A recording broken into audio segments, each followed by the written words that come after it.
As long as you have these, you'll be able to find closure. Tick-tock! Wow! This sudden surge of joy! It's working! Tick-tock! Next, we just need to enter its emoscape, help connect its pathways, and we're done! Oh, thank you, Clocky. If not for you, I'd never be able to connect with people like this. You helped me find myself again. No problem at all! As the guardian of Dreamville, it's what I'm here for! Tick-tock! Oh, my friends, you still have other important things to do, right? Go forth, my friends! When the moment comes, all the Dream Tickers and I will cheer for you! It's all done! Victory's in sight! Let's head to the final stage. Congratulations to both of you! Oh, you've overcome all obstacles and proven yourselves! But, unfortunately, there is only one who can be Penacony's festive superstar. In the final stage, you will face the defending champion. If you fail, you will lose the opportunity to become the festive superstar. Welcome to the 33rd Scorched Sand Festival's third stage in the 20th season, sponsored by Soul Glad Enterprises' Superstar Showdown.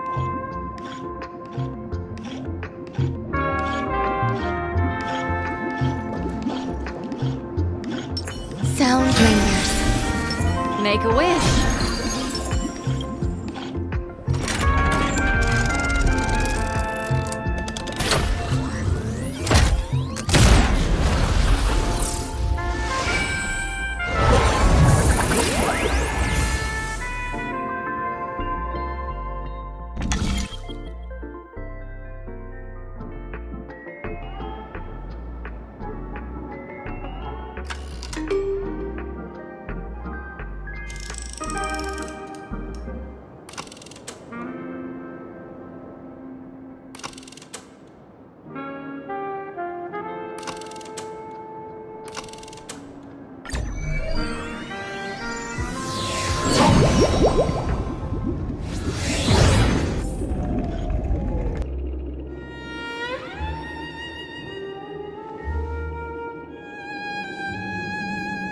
Are you a Knight of Beauty?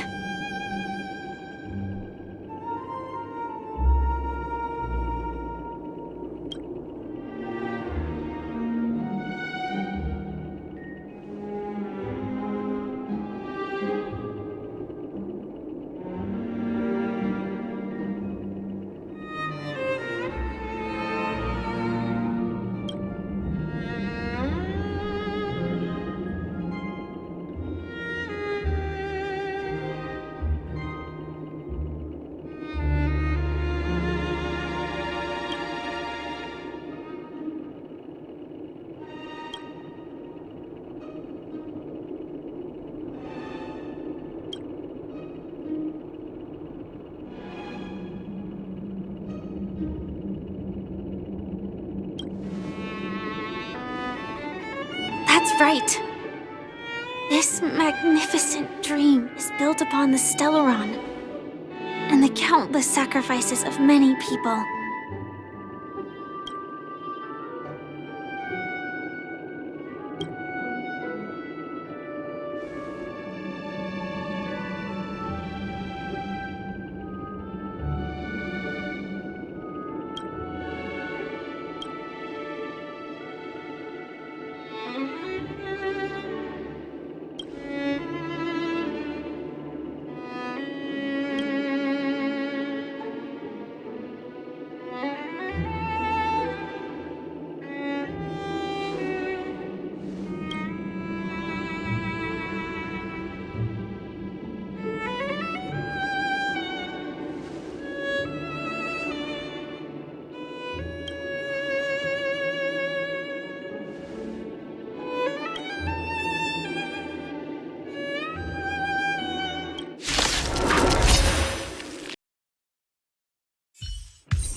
We don't have much time. May fate allow us to meet again, Knight of Beauty.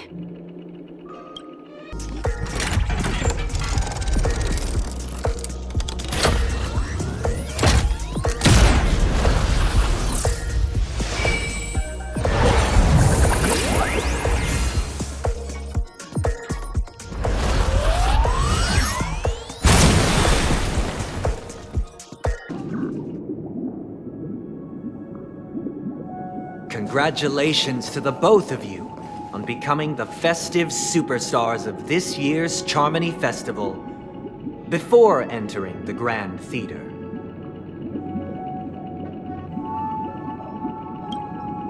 I, on behalf of the organizers, extend my sincere congratulations to you, wishing you joy under their radiance.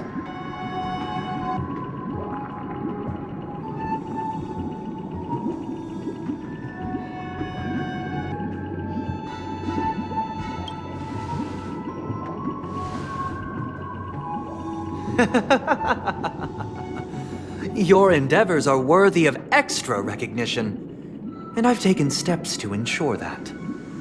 However, this reward is not a material one, but rather the opportunity for an open and honest communication between us.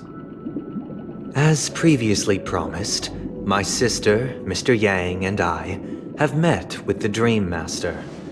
We delved into the truth about Penacony and its Stellaron, and have come to a consensus. Both I and the Oak family cannot acquiesce to your request. Just as expected. We acknowledge the perspective of you, Nameless. Penacony does require change, but not as you propose. The planet of festivities cannot and will not revert to a place characterized by chaos, disorder, or anarchy. Through your journey of overcoming obstacles, you must have glimpsed the essence of that era. The vulnerable ruthlessly eliminated, equality non-existent, common folk living precarious lives, eking out a dreary existence. Ultimately, only heroes like yourselves manage to achieve success. But I would dare ask, if you did not possess the special status of having a Stellaron, and you were but an anonymous and frail member among the masses, which Penacony would you prefer? A dystopia for the survival of the fittest, or a sweet dream paradise for all?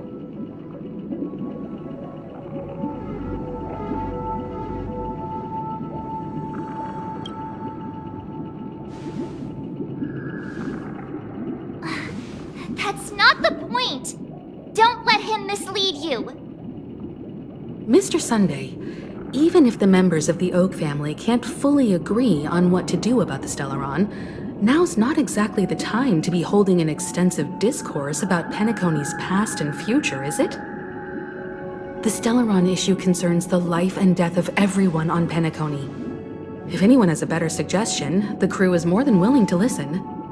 Also, it'd be best to tell us the ins and outs of that meeting. This way, we'll at least know what Welt and Ms. Robin are dealing with, and the reason why they failed to make our appointment. Ah, Navigator. That is precisely my intention. With all present, let's begin by discussing the details of that meeting.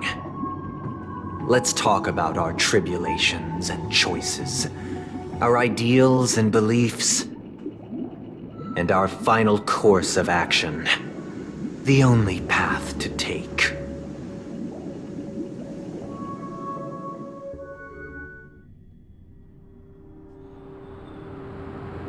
You mean to say that for the longest time, there have been scoundrels who would use the Charmony Festival that I have bequeathed to the masses as a tool to realize their ambition? Indeed, Dream Master. Once the Charmony Festival begins, The Stellaron's powers, along with the song, will be broadcast across the entire planet of Penacony. And then everyone in their dreams will be unable to awaken. This is indeed surprising to me. The dreamscape is maintained by the collective effort of the 5 families. If someone were to use the Charmony Festival to recklessly disseminate the power of the Stellaron, this individual must hold a position of great authority. Do you have any suspects? I'd like to ask, did you really not know of the Stellaron's existence? I would have never thought that this nameless would point the spear at me. Quite astonishing indeed. If I have offended, the Astral Express extends its sincere apologies. But the current circumstances are dire and leave no room for meticulous inquiry. We're doing this out of concern for the Dreamscape's safety. So, if you could, please alleviate our concerns.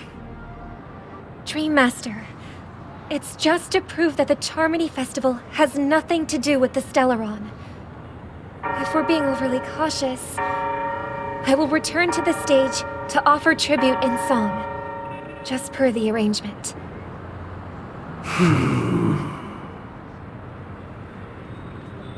Sunday, Robin. I've watched you two grow up, and know your dispositions like the back of my hand. Both of you, right now, can surely be lauded as their most devout advocates. I already know your resolve. The magnitude of this matter is enormous, and cannot be taken lightly. Since Mr. Yang has asked with such earnestness, I will personally respond in kind. If there is a need, the entire Oak family will be mobilized to heed your call. Sunday, might I ask you to beseech them to cast their light unto me, and question me in their stead, so that no lies may be concealed? I will do as you command. Robin, could I entrust you to be present as a witness, to document the truth, and to proclaim my innocence, so that all slander may be utterly dispelled? I will do as you command. May thy will be carried out on earth, just as it is in the heavens. Oh, triple-faced soul, please sear his tongue and palms with a hot iron, so that he will not be able to fabricate lies and make false vows. Let us begin. There is nothing else to prepare. Understood. Question. Have you devoted your life to your god, never worshipping other gods? Naturally. Do you love your god as you do yourself, always heeding their admonishments? Naturally. Have you strayed from the path expected by your god, betraying their name? Never. Have you ever been inordinate with your asks of your god, coveting more than the foundation of the creation itself? Never. Then, a final question. Do you swear to fulfill all vows, past, present, and future? With the Eon as my witness, if I do not deliver on my words, or if I renege on my vows, may I be cursed in accordance with divine law. They have seen your faith, and have endorsed your faith. With this, it can be evidenced... Just a moment. What is it, Mr. Yang? I have another question I hope to have answered. To my understanding, the family's harmony and prosperity have never relied on so-called divine laws. The god you both mentioned, are they truly Xipe? Mr. Yang should know that those belonging to the family toil together as if they were kin, embracing solidarity and unity under their light. All duplicity is laid bare before the harmony. Such a delicate and complex symphony. Which other god could perfectly harmonize this, if not for the Great One, Xipe? Perfectly harmonize. Therein lies the problem. It isn't an outsider lurking in the shadows who changed the harmony, but a dissonance that has surreptitiously emerged from within this very symphony itself. In the distant past, there existed an eon. With one flick of the wrist, they crafted the laws of the cosmos. Their followers formed the Beyond the Sky Choir, spreading solemn and reverent hymns throughout the universe. Later, they fell. The route traversed by this eon clashed with the harmony, ultimately being absorbed and fused into it. The chorus that once reverberated across worlds fell silent, and when it echoed anew, it was transformed into the hymn of harmony. Though an eon may perish, paths with no masters still linger. In the all-forgiving harmony, echoes of bygone dissonance may subtly arise. Mr. Yang, being overly astute can be a detriment, especially when you find yourself alone and without allies. So this is how it is. For the sake of our grand cause, Sunday, please afford these two an opportunity to rest.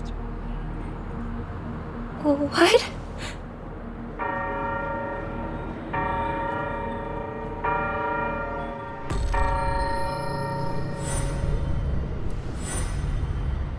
Sorry, Robin. It's just you. I did not wish for you to know this. It's a pity that things have turned out this way. So, this is the true reason I can't sing? The shadow that envelops Penacony is actually... We were never children of the harmony. Our ideal paradise could not have been crafted by Xipe. True bliss can only be guaranteed by the one who transcends the many. Within the foundation of law, humanity establishes civilization, and through harmony, we obtain order.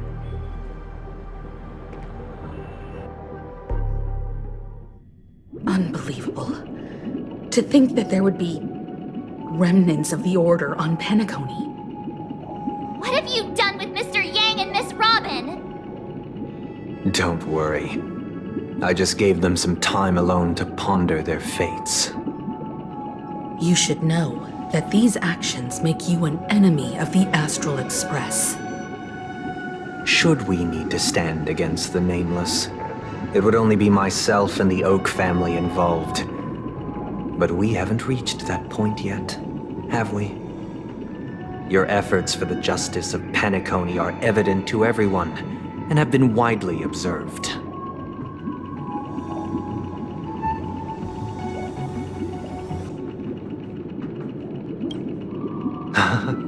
Patience is a virtue. However, I won't hold it against you. On the contrary, I'm here to make my intentions clear.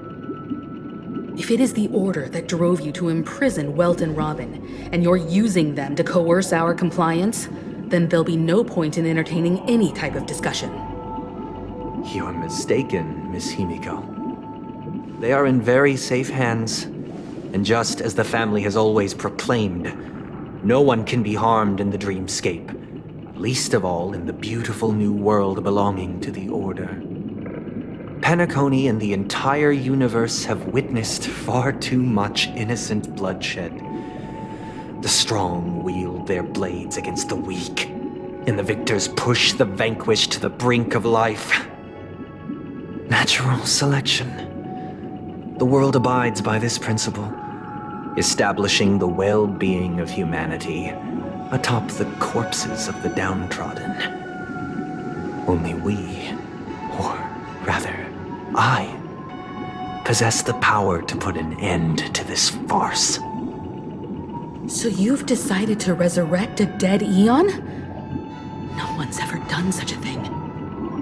If Miss Himiko is interested, let's draw back the veil and speak candidly.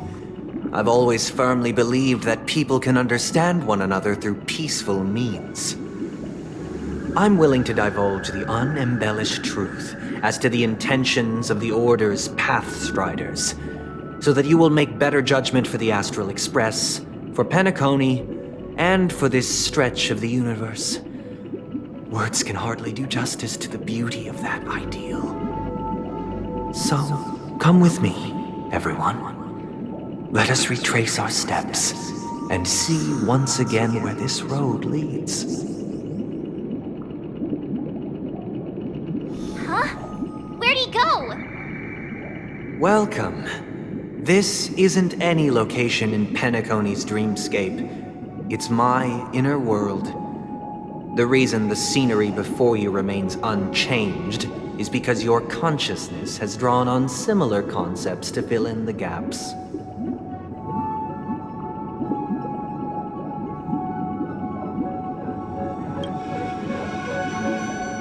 That means... Did you do the same to Welt? It's a tuning process. Stronger in effect and more draining on the mind. The gray-haired guest has experienced it before, so she should understand what it entails. Tuning allows you to intuitively grasp my feelings, which also means that I cannot hide anything from you. Now, everyone, please look at the huge screen. The road we once took begins here. From this point on, you will witness the numerous decisions I've faced. I've selected a portion of these to share with you. I believe after going through similar predicaments, you'll be able to better understand my thoughts. Let's begin. The first decision. A story about a baby bird. This story happened when Robin and I were very young. We were victims of the Stellaron disaster, and the family's Mr. Gopher Wood, who would later become the Dream Master of Penacony, saw that we siblings had no one to turn to and took us in. Later on, Robin and I lived a time with nary a care in the world. One day, after dinner, while my younger sister and I were lounging about in Mr. Gopher Wood's yard, we spotted a fledgling Charmony dove all on its own. That baby bird was tiny. It didn't even have all of its feathers, and it couldn't sing. When we found it, it was already on its last breath, having fallen into a shrub, probably abandoned by its parents. We decided to build a nest for it right there and then. However, thinking back, that winter was unusually cold, with fierce winds at night in the yard, Not to mention the many poisonous bugs and wild beasts in the vicinity.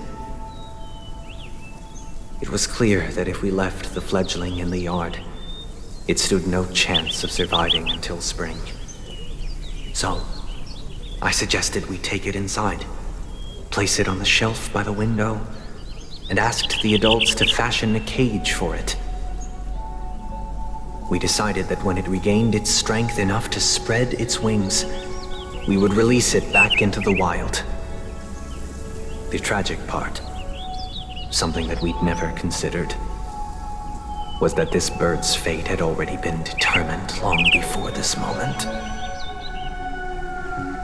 Its destiny was determined by our momentary whim. Now, I pass the power of choice to you all. Faced with this situation, what choice would you make? Stick to the original plan and build a nest with soft net where the Charmony dove fell. Or build a cage for it and feed it, giving it the utmost care from within the warmth of a home. I eagerly await your answer.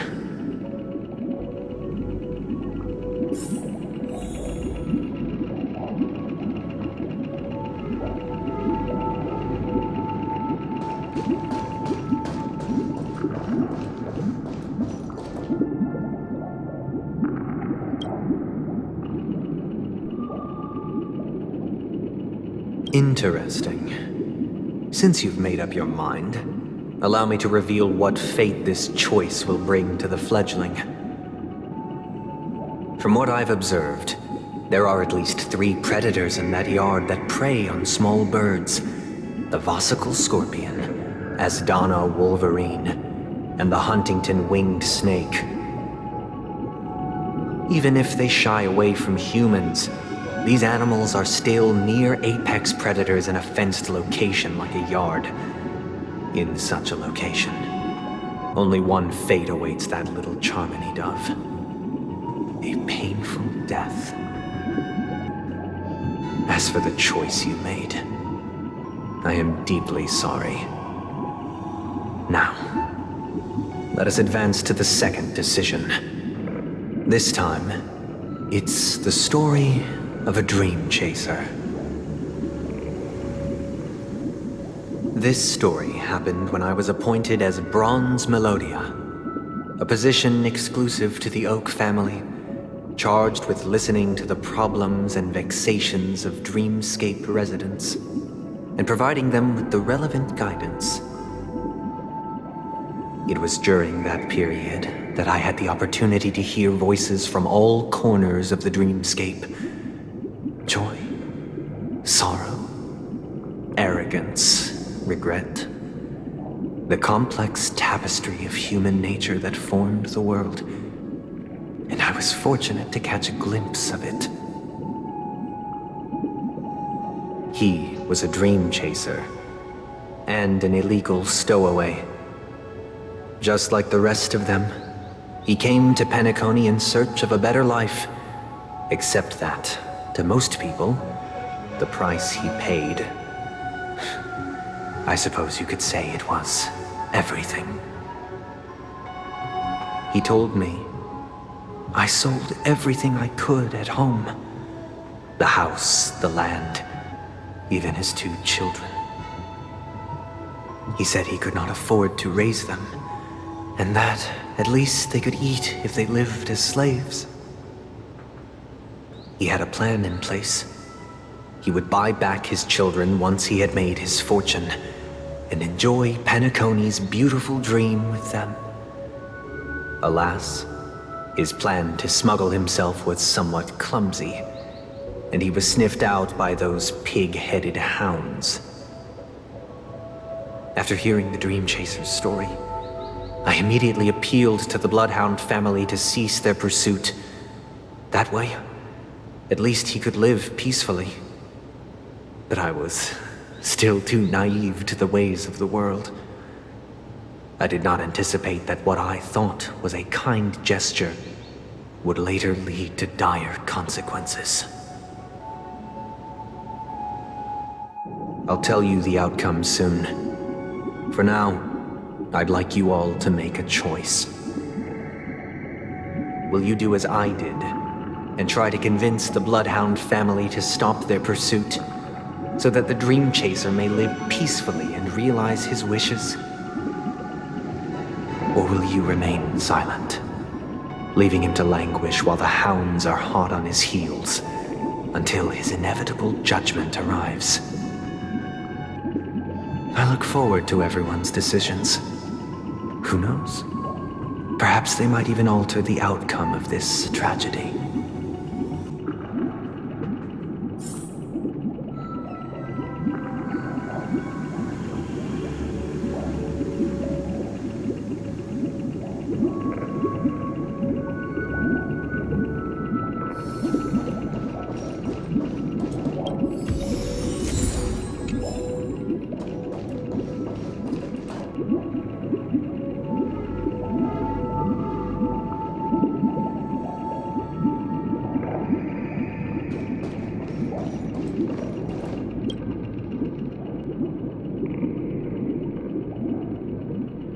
I'm honored to witness you arriving at the same decision.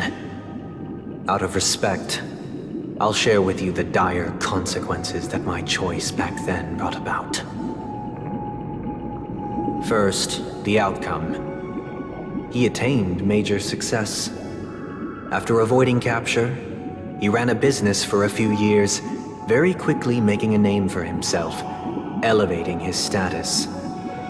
He might not have become a tycoon like old Audie, but he was considered a character of excellent repute. Now then, did he realize the wish he set out to achieve? No. The last time I saw him was in the real world, where the hounds were going to permanently exile him, and I was the accompanying Bronze Melodia. The mission was simple. Listen to the criminal's repentance.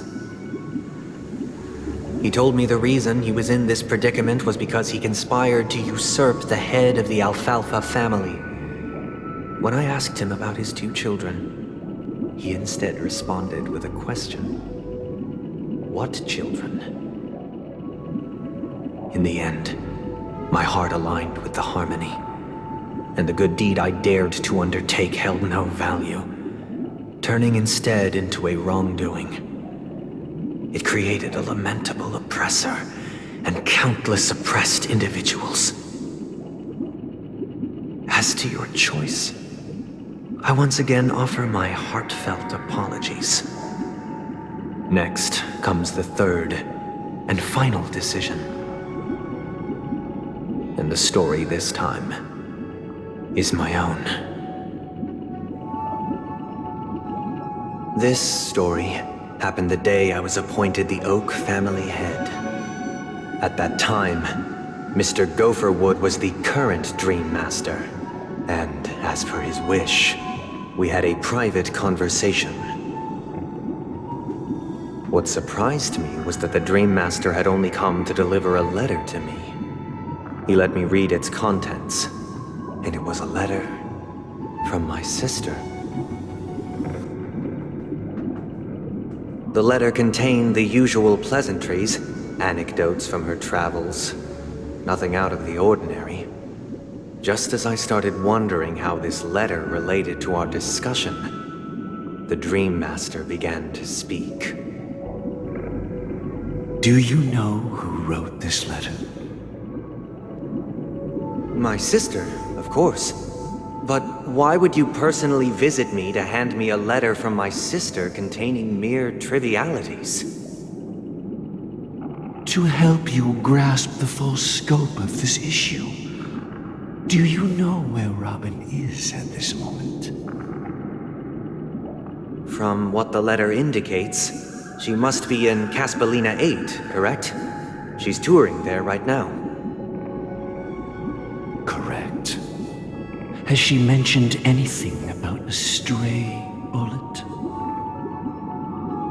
A stray bullet? What? A war has broken out on that planet. It is because of this very reason that Robin chose this destination. to spread the word of the Harmony, and to save the lives of that planet she personally made for the front lines. She hoped to ease the people's suffering with song, and was willing to brave mortal danger to deliver the IPC's medical supplies. Unfortunately, stray bullets show no such compassion. Is she all right? If the operation was successful, she should probably be recovering in the field hospital. By the eon above, the bullet struck her neck directly, yet possibly as a reward for her consistent deeds of harmony, it didn't hit any vital arteries. Once you've attended to your outstanding tasks, it'd be advisable to write her back as soon as possible. Those damned savages! I'll pack my bags right away. My gratitude for bringing this to my attention, Mr. Gopherwood. Now you understand why she always wears such elaborate neck ornaments, don't you? How could this happen? Miss Robin. It's all in the past, so please don't worry. I share this in the meager hope that you will understand the Harmony's limitations and predicament. As grandiose as the strong defending the weak sounds, many times, it is nothing more than wishful thinking. Likewise, I've prepared one last question, one last choice. But rest assured, this choice will not have any grave consequences. Because this is merely a figment of imagination, a nightmare that has haunted me through countless nights. If you ever had the opportunity to make a choice like I did, would you still support Robin's journey on the path of harmony?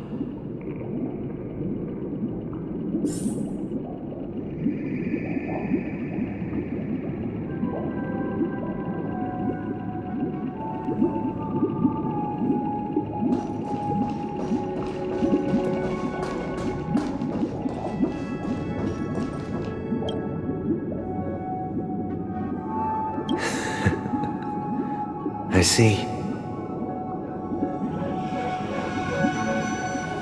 I am now aware of everyone's stances.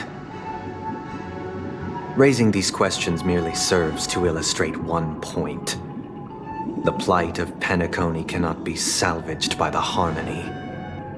The true foundation for a sweet dream paradise can only be established through the order where the strong govern the weak. I know the suffering of being tormented, the turmoil of losing your way, how sorrow and even despair set in when matters don't work out. All of this causes me unending pain, because this is not what happiness is at all. We must teach the weak how to live a happy life. And this life isn't some noble propriety that the upper crust preaches, but in definitive terms, a way of survival that belongs to everyone. So what is your definition of living a happy life? Good question. Human consciousness is fundamentally an illusion, a cage known as self-worth. People lured in by this illusion make mistakes, yet still ask that external influences bear the burden. When one mistake after the next permeates the masses, they become impossible to trace. Thus, the amassing of these individual cages culminate to form a prison, a place dictated only by the rule of survival of the fittest. Nature is always accompanied by predation and sacrifice. Its antithesis is known as order. That is what I want to do. unite people's happiness under the banner of order. They won't need to make bitter choices any longer, nor face the weaknesses of humanity. They can cast aside their primal instincts to build a haven for mankind.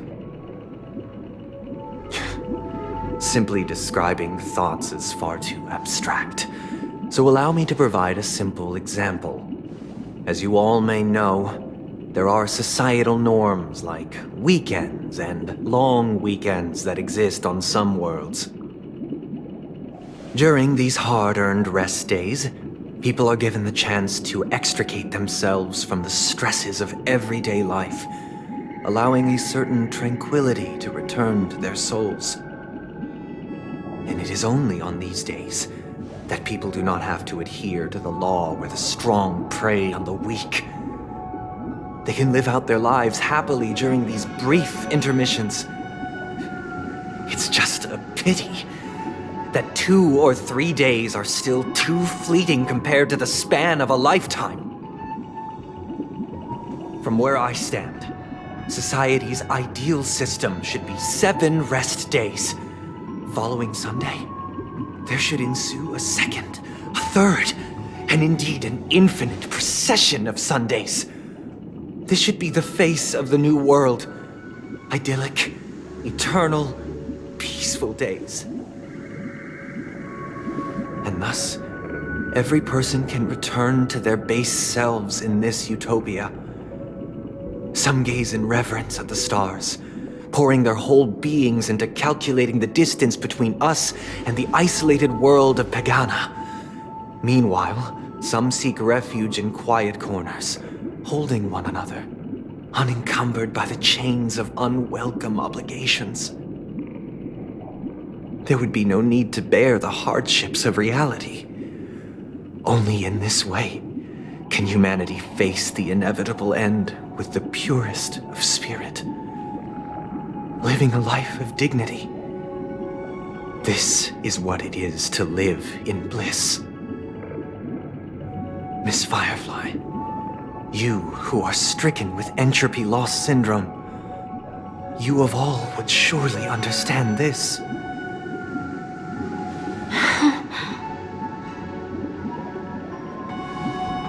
It sounds like a flawless theory.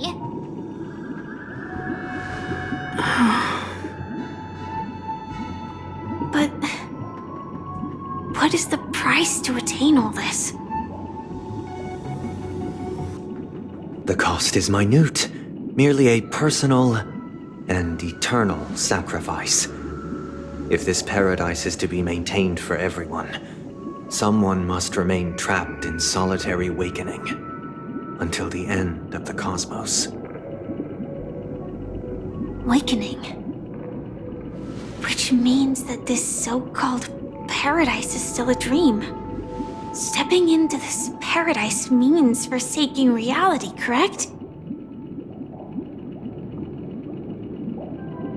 It is not forsaking, but transcending. Flesh, blood, sorrow, weakness.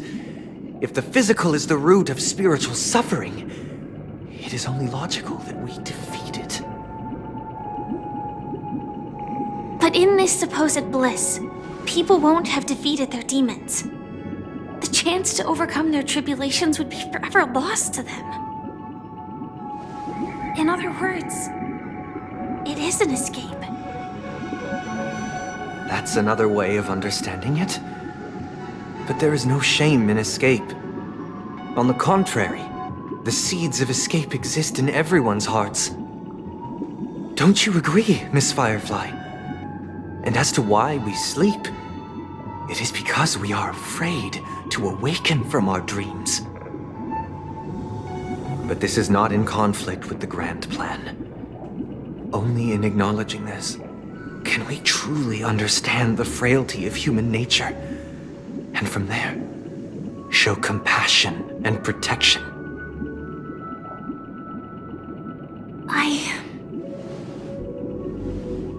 I admit that you are a born leader. Your perspective on humanity brims with pessimism. Yet you express compassion for all. Even when your heart pities them. But unlike you, I live for the self.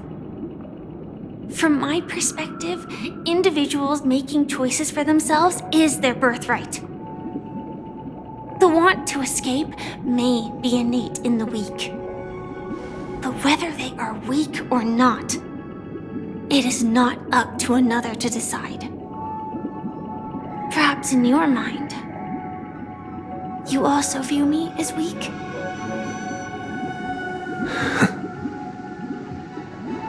Because I don't think so. Since Miss Firefly has said her piece, the Astral Express will also naturally give you our answer. We'll leave it to you. Just as Mr. McHale instructed before. Tell him our choice.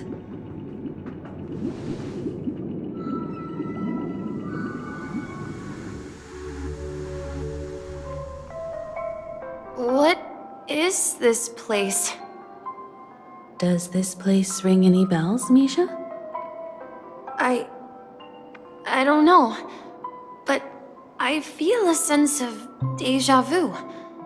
What is this place? It's the realm within a dream bubble. This was left to the Astral Express by a nameless, but weirdly, when we entered it, it was completely empty. Dr. Edward from the Dreamscape sales store told me that dreams are formed from memories, and a dream bubble can't take shape if its core is empty. So I thought you might be able to help us in unraveling this mystery, Misha. As a hotel doorman, you know Penacony best among us. I don't know much about dream bubbles, but if you want to figure out what this mansion is, I'll do my best. I'm counting on you then. Himeko, I still don't get it.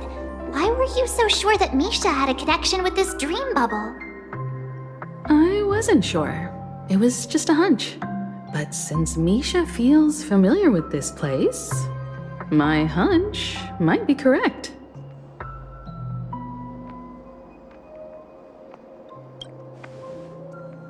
Exactly. This is where you and Firefly encountered death, which we now know as dormancy. Considering its connection to Dreamflux Reef, it's not surprising it appeared here. The question now is, who brought you here? Based on the clues we have so far, it's unlikely to be that masked fool. So identifying them is crucial to us. We're drawing closer to the truth once more. Let's give Misha some time, as I believe he'll unveil the secret of this dream bubble. All right, but there are doors all over the place. Which one should we choose? Do you have any idea, Misha? I guess... maybe this way?